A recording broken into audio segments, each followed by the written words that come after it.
Dinas Perhubungan Aceh menggelar sosialisasi Transkutaraja sekaligus technical meeting lomba video blogger atau vlog.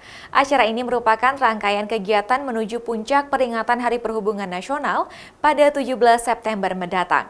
UPTD Bus Transkutaraja mengajak generasi milenial untuk muda-mudi mengikuti lomba video blogging dengan tema ajakan untuk naik transportasi umum milik pemerintah Aceh ini. Bus Transkutaraja sudah beroperasi di Kota Banda Aceh selama 3 tahun.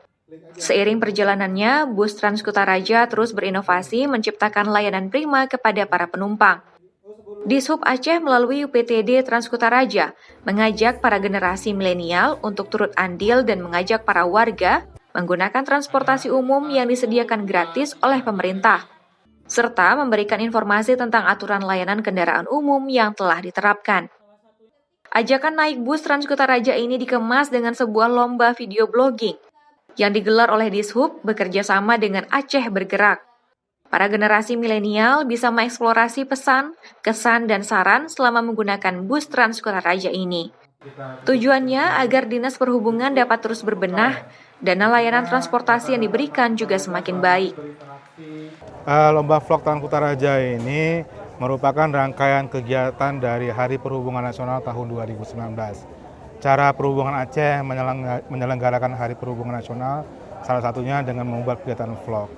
Kegiatan ini sangat positif bagi kami, supaya kami bisa melihat bagaimana tingkat kepercayaan, tingkat kepuasan dari pengguna Transkutaraja terhadap pelayanan Transkutaraja itu sendiri. Pendaftaran lomba vlog Transkutaraja ini dibuka hingga tanggal 14 September mendatang. Informasinya bisa langsung diakses di Instagram Dinas Perhubungan Aceh. Peserta terbaik sesuai dengan tema dan penilaian juara dalam lomba vlog kali ini akan diberikan hadiah dengan total senilai 8,5 juta rupiah untuk 4 pemenang. Selain lomba vlog, ada juga rangkaian kegiatan lainnya yang digelar oleh Dishub Aceh dalam menyemarakan puncak peringatan Hari Perhubungan Nasional pada 17 September mendatang, yang digelar di Taman Budaya Banda Aceh. Davi Abdullah, Kompas TV, Banda Aceh.